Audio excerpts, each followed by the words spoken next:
다른 얘기를 전환하고 싶은데 보니까 이제 경찰이 경호처 있잖아요. 네. 거기 이제 우리가 이제 비화폰 서버 압수가 안 돼가지고 문제였는데 지금 김성훈하고 이광호가 100개를 드니까 새로운 기획관리실장은 경호처 비화폰 서버 제공하겠다고 했답니다. 지금. 근데 그게 아직 방식까지 합의된 게 아닙니다. 그러니까 서버를 통째로 준다는 얘기인지 네. 아니면 카피의 이미징이라 그러거든요. 포렌식을 해서 준다는 얘기인지 네. 이게 아직까지 합의가 안 됐어요.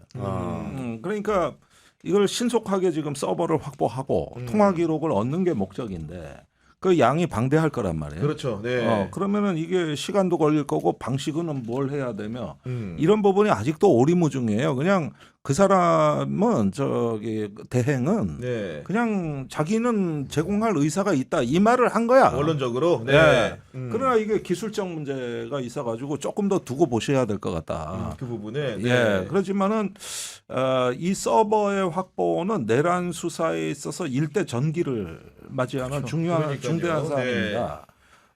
사실은 저는 비화폰 네트워크가 이게 수천 대라는 거 아닙니까?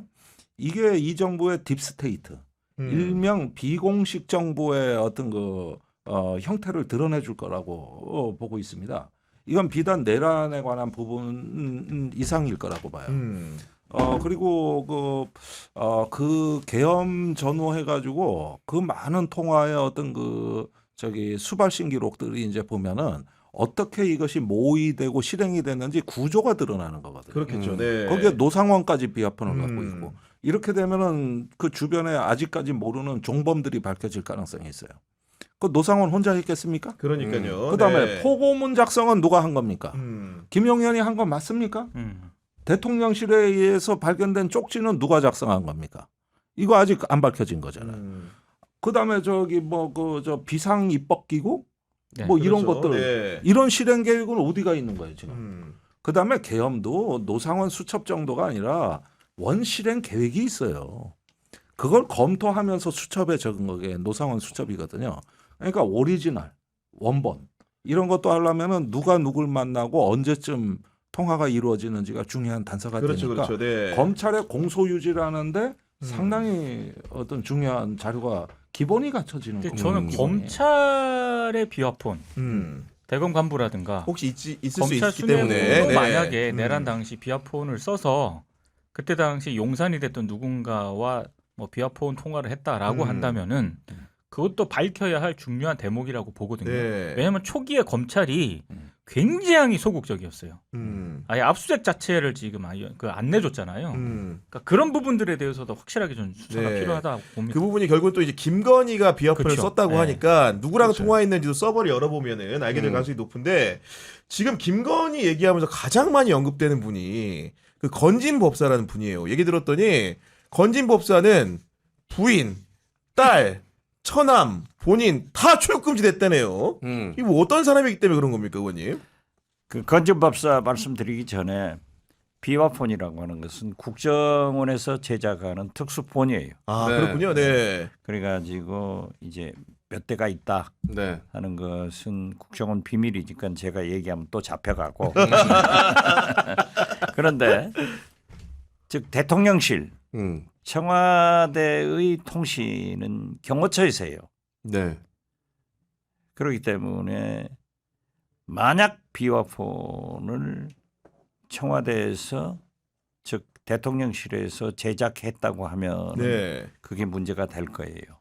그리고 비화폰의 서버는 대통령실에 있는지 국정원에 있는지 다 밝혀질 거예요. 아, 그 상황이. 네. 그렇기 때문에 누가 어떻게 썼다. 제가 이렇게 지금 계엄하시는 분들이 하는 사람들이 그렇게 비화폰 만들어 썼다고 하는 것은 저는 국정원 게 아니고 대통령실 경호처에서 만들었지 않는가 이런 것도 수사를 해야 된다. 네. 참고로 이렇게 말씀드리고요. 건진법사는 잘해보겠더라고요. 관봉. 이 관봉은 제가 제일 많이 써본 사람 중에 하나예요. 네. 이것은 노하우 좀 알려주시죠. 네. 대통령실에 현금이 나가는데 한국은행 조폐공사에서 한국은행 온 돈을 옛날 거기 대통령 그 인사동에 있는 그 지점으로 가서 그렇습니다. 거기서 가져와요. 예. 가져오는데 그게 뜯지도 않고 5천만 원을 저는 건진법사가 가지고 있었다 네. 하는 것은 아무리 생각해도 저는 김건희가 준 것 아닐까 저는 그렇게 봐요. 그러니까 그러한 수사도 하지만은 다이아몬드 먹거리 6,300만 원짜리 네. 잊어먹었다 하지만은 다 나올 거예요. 네. 그래서 저는 정권 교체가 되고 세상이 달라지면은 다 나온다. 너희들이 아무리 숨기려고 해도 며칠 안 남았어요. 네. 그래서 저는 나온다고 보는데 어떻게 됐든 그 명태균 씨를 가장 많이 취재한 시사인의 주진우 기자 오늘 저녁도 네. 저하고 방송합니다만은 네. 얘기를 들어보면은 건진법사가 금, 명태균 씨가 은, 네. 천공 스승이 동이래요. 네, 그분도 무속 올림픽을 하면은 네. 그러니까 네. 김건희 윤석열한테 네. 그러기 때문에 저는 음. 건진법사는 금메달리스트로서 네. 상당한 비리 음. 뭐 찰스가 행정관 추천 찰리. 찰리. 천암 찰리. 예. 뭐 찰리의 약 풀네임이 찰스예요. 아 그렇군요. 예. 난 처음에 그러니까. 개 이름인 줄 알았어. 알고 보니 사람 이름이더라고. 찰리 네. 그런데 그게 다 나올 거예요. 그러니까요. 아. 예. 그리고 그것 때문에 김건희는 어차피 중앙지검 앞에서 기념사진 찍어야 된다. 네. 곧 찍을 거예요. 아니 근데 저는 진짜 이해가 안 되는 게 지금까지 명태균이나 천공 같은 경우에는 친인척까지 이렇게 개입했다는 얘기는 안 나왔는데 천공이래. 이 건진법사는 본인 얘기뿐만이 아니고 딸도 봤더니 대선 캠프에서 SNS 담당을 한 것 같고 네. 그리고 이제 처남이라고 불린 네. 찰리라는 사람도 봤더니 일을 했다는 거 아니면 대통령을 수행하는 역할을 했다라고 돼 있던데 보도에는 그것도 더 넘어가가지고 실제로 대통령실 인사에도 개입한 것으로 보이는 게 있고 실제로 건진법사가 자기 딸에게 친절하게 알려주지 않습니까? 그 행정관 같은 경우에는 처남하고 매칭이다 이렇게까지 말을 해주니까 네. 도대체 어디까지 해먹었는지 너무 궁금해요 이게. 그럼 가족적으로 해먹었죠. 맞아요. 그리고 패밀리 비즈니스야 진짜 보니까. 건진법사 일가 패밀리의 어떤 조직적인 음. 개입 그런 게 하나 있었고 또 하나는 이제 이것도 패밀리로 했는지는 모르겠습니다만 어찌됐든 건진법사가 기도비 명목으로 네. 뭐 돈을 좀 여러 군데서 막 그렇죠. 청탁 받고 네. 그랬지 않습니까? 그런 것도 하나 이제 풀어야 될 의혹이고 또 하나는 결국에는 김건희 쪽하고 연결이 돼 있는 거 아니겠습니까? 네. 예, 그쪽도 이제 풀어야 될 그 골인 것 같아요. 그래서 네. 어차피 이 건진법사를 검찰이 수사를 하게 되면은 방금 박지원 의원님 말씀하신 것처럼 김건희는 못 피해 나갈 것 같습니다. 이 건진법사 같은 경우는. 예. 저한테 이제 개인적으로 제보가 들어왔어요. 아, 그래요? 찰리 그 처남하고 같이 어울리면서 골프 치러 댕겼던 멤버 중에 한 명인데 아, 네.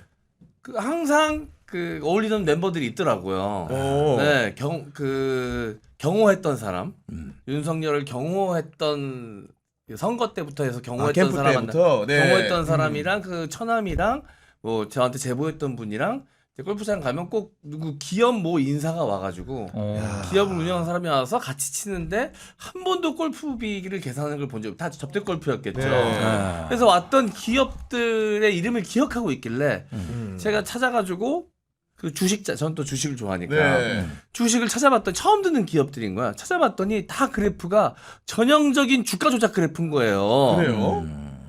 그래서 뭔가 이게 그러면서 같이 골프 치면서 그렇게 김건희, 윤석열이랑 친하다는 거를 계속 강조했다라는 거야. 그 처남이. 아 근데 뭔가 연결고리만 있으면 내가 이거 어떻게 결정적 제보를 우리 국교원 기자한테라도 할 텐데 그러니까 네. 이거는 이제 그분의 제보만 있고 말만 있으니까 말만 일단은, 있으니까 네. 아 뭔가 연결고리가 확실한 것만 아니 근데 있어. 찰리 이분이 굉장히 수사를 받는 솜씨도 제가 보니까 놀라운 게 이런 겁니다. 이분이 1월 8일에 남부지검으로부터 압수수색을 받았는데 갔더니 당연히 휴대전화 없다 그러죠. 근데 이제 어떤 핑계를 댔냐? 2024년 12월 31일 날에 속초로 갔는데 해돋이를 촬영하던 중에 인파에 밀려 바다에 빠뜨렸다 이런 얘기를 야 스토리 라인을 만들어놨어 보니까 선수네. 선수입니다. 선수 보니까 통상적으로 분실했다는 핑계 대는 걸 넘어가지고 해돋이를 보러 갔대. 심지어는 보통뿐 아니지 않습니까 이게? 예. 보통뿐 아니죠. 그러니까 다시 그걸 또 휴대폰 만들면 일부 데이터는 복원이 가능해요. 그러니까요. 네. 상당히 가능합니다. 근데 그렇게 하고 데이터를 그냥 그걸 계기로 해서 지웠다. 네. 나의 과거를 없앴다. 이 얘기니까 이거는 이제 상당히 심각한 그러니까요. 거죠. 네. 그런 거고 아까 목걸이 얘기도 했는데 결국 통일교 이제 2인자가 목걸이를 선물했다는 그쵸. 거 아니겠습니까? 그 나토 정상회의 때 남의 빌린 목걸이 찬 걸 보고 네. 선물해줬다는 건데 그 제품이 저는 모릅니다. 영국의 뭐 하이엔드 제품이라는데 네. 그라프사 제품이래요. 선물한 제품이. 그러니까 지금 이제 그 나왔던 방송에 나왔던 반클리프 제품 같은 아펠이 아니라? 네, 반클리프의 아펠은 프랑스 브랜드인데 네. 그거보다 급이 높은 그러니까 아. 그라프 같은 경우에는 중저가가 아예 없대요. 그러니까 네. 모든 모델이 다 1,000만 원대에서 시작하는. 네. 그러니까 아까 얘기했던 반클리프의 아펠 같은 경우에 수백만 네. 원짜리 있는 모양인데 그게 통일교에 선물했다고 주장하는 그 목걸이 같은 경우에는 훨씬 더 독보적인 브랜드다. 그러니까 엔트리급이 네. 없다 그러는 그러니까 그 엔트리급이 없는 그러니까 하이엔드 모델이다. 네. 뭐 이런 얘기까지 하던데 정말로 이제 김건희가 그거를 받아서 찾는지 아닌지 따져봐야겠지만은 이런 금품 사건 사실은 제가 봤을 때 이게 2000년대 이후에 이런 거 없는 건 줄 알았거든요. 그렇지 않습니까, 의원님? 2000년대까지 있던 사건들 같은데 근데 이게. 이 정도 되면 아크로비스타 압수수색 들어가야 되는 거 아니에요? 어. 그거 있나 없나? 아니 그러니까 네. 줬다고 하는 사람은 있고 중간에 전달할 사람이 잃어버렸다고 하는 상황이기 때문에 네. 진실 규명을 위해서라도 왜 이렇게 잘 잃어버려? 핸드폰도 빠뜨리고 목걸이도 아. 잃어버리고 다 잃어버리네 진짜 보니까. 아이씨 그거 내가 주워 쓰면은 말이야. 아니 김건희 여사가 300만 원짜리 디올백도 봤는데 6,200만 원짜리 그걸 네. 잊어먹었다 하면 다시 가져와 하지. 거짓말이에요. 아, 그렇죠. 그러니까 건진법사 자기가 잃어버렸다 요 얘기죠. 본인이 잃어버렸다는 거죠. 본인이. 전달 안 하고 잃어버렸다는 아, 거죠. 줄이를 틀어버려야 됩니다. 이렇게. 줄이를 틀어. 아니 그리고 하나만 옛날 왕조 시대 네. 형법 제1호 내죄는 내가 알렸다. 그렇죠. 권장을 쳐라. 친국을 해야 돼. 아니 그리고 하나 더 이제 그 추가로 마무리하려고 하는데 그 지금 주가 조작 의혹을 지금 도이치모터스 네. 다시 이제 그 재기 수사 명령을 통해서 서울고검 형사부에서 한다는 건데 이게 김건희 개인이 처벌받는 문제를 넘어가지고 관련된 윤석열의 대통령 선거 기간 동안에 발언이 있잖아요. 네. 그게 시효가 멈춰 있다가 대통령이 끝나면서 다시 돌아가기 시작합니다. 네. 지금 시효가 3개월 남았다는데 네. 이것도 이재명 후보가 기소됐던 그 죄목하고 똑같은 거죠. 공직선거법상 허위사실 공표 혐의. 이게 돼 있기 때문에 만약에 이게 재판으로 넘어가서 유죄가 확정되면 국민의힘 돈 다 내야 되는 거 아니겠습니까? 다 토해야 되죠. 어. 일단 이제 해산 수준으로 가야 되는 거예요. 어. 선거 비용 보전 받은 돈들을 네. 일정 수준의 이상의 형을 받게 되면은 그럼요. 다 토해내야 되는 상황인 거죠. 맞습니다. 네. 사실 그 굉장히 무서운 사건인데 이걸 지금 다시 들여다보고 있다라고 하는 건데 공소시효가 얼마 안 남았다라고 네. 합니다. 음. 그래서 일단 이 검찰이 제대로 수사할지는 저는 조금 의심스러운 눈으로 지켜보고는 있습니다. 네. 알겠습니다. 오늘도 이게 대통령 네. 선거가 불과 39일 남았나요? 네. 네. 그렇죠. 38일 남았습니다. 38일 남았으면 36일인가? 저도 헷갈리네. 36일입니다. 예. 해요. 그런 검찰이 부분들은 자기 살라고 해요. 알겠습니다. 오늘도 아이고 어떻게 다 토해내나? 네, 오늘도 다양한 정치권 현안 이야기 나누다 보니까 마칠 시간이 다 됐습니다. 의원님 이제 끝나고 주진우 선배랑 이제 방송하신다는 거죠? 네. 예, 지금 바로 뉴스공장으로. 을밀대 가서 냉면 하나 먹고. 좋습니다. 아, 맛집은 또 안 고르고 가시는구나 또. 아니 그것도 그렇고 뭔가 선대위가 출범하게 되면 의원님도 좀 이렇게 몸이 좀 바쁘셔야 되는 거 아니겠습니까? 저는 바쁩니다. 네. 제가 이재명 당선을 위해서 지난 3년간 아직 정확하게 3년은 안 됐습니다만은 1,700회 방송에 나갔더라고요. 아. 3년간. 3년간 1,700회요? 1,700번. 야, 그러니까 하루에 3번 내지 5번. 오늘 또 지금 이게 체력이 어마어마하십니다. 세 번째 마지막 가서 한 번 더 하는데 그렇게 했어요. 하면서 1,700번을 윤건이 조지고 이재명 돼야 된다 했단 말이에요. 그러니까 앞으로도 저는 좀 당분간 방송에서 측면 지원을 하면서 네. 지원 여수에 다녀야죠. 아니 선대위에서 뭐 직함 같은 것도 혹시 어떻게 맡아서 하시는 건지 궁금해하는 분들이 있을 것 같은데. 제가 받아야 될 게 있을까? 받으면 제일 높은 걸 받아야 돼. 그러니까 주지 스님 이런 급. 그러니까 1,700번은 1,700배를 한 거야. 네. 공덕이야. 음. 공덕이라고요. 그러니까 이제 그 무게감에 맞는 네. 어떤 직함이 있지 않을까 이런 생각이 듭니다. 종정 스님은 아니고 총무원장 스님이 되나? 총무원장. 아니 근데 현직 의원이시니까 출연료 안 받으셨을 거 아니에요. 나는 머릿속으로 그 출연료 계산하고 있었네. 아, 어마어마한 야. 돈이다 생각해보니까 진짜 집 한 채 어떻게 중소도시 가면 살 수 있는 정도의. 그렇죠. 그 정도의- 출연료 받았죠. 어떻게 받으셨어요? 국회의원 되니까 안 주더라고요. 국회의원도 일부 방송에서는 다 줘요. 네. 경향 TV만 안 줘요. 드리면 안 되죠. 국회의원은 받으면 안 되고. 그러니까 네. 하루 평균 2.5회예요. 제 계산은.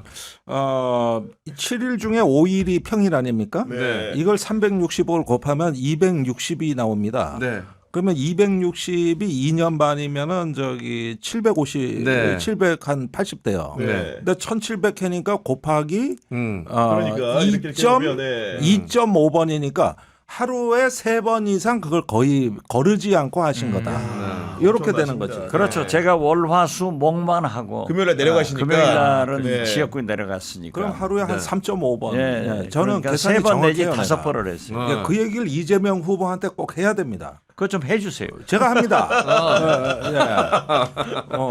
네. 3.5번 네. 매주 공덕이 쌓여 있다. 네. 그러면 또 뭐 말씀이 있으실 거예요. 아니 국회의원 직무 평가할 때 이렇게 방송 나가고 이런 것도 다 체크되잖아요. 아유 의원 평가에 들어가요. 그 당원 단계에 딱 들어가요. 아, 있어요. 그리고 얼마 전에 그거. 선언하셨어요. 차차기 대선 나오시겠다고 지금. 맞잖아요. 예. 차차기 차기 아닙니다 지금. 예, 차기 아니에요. 차차기. 차차기요? 그때는 제가 나이 계산하고 있었죠. 차차기 해봐야 87밖에 안 돼요. 아 그래요? 아, 그래요? 예. 그러면 충분하지 뭘 그래요. 아 차차기니까 그치. 차기 선거가 6월 3일이니까 5년만 더 하면 되니까. 네. 뭐 87년 체제를 넘어서 87세 대통령 후보가 이제 도전하는 것이 역시. 아니겠습니까? 저 미래가 보장되는 AI 네. 학생이야. 예. 저는 한일 협정이 이제 65년도에 있었지 않습니까? 네. 제가 차차기에 65세가 됩니다. 그래서 붙으세요 저한테는 그러면 두 분이 붙으면 되겠네. 저하고 경선을 하시면 뭐 형님 알아서 하세요. 알겠습니다.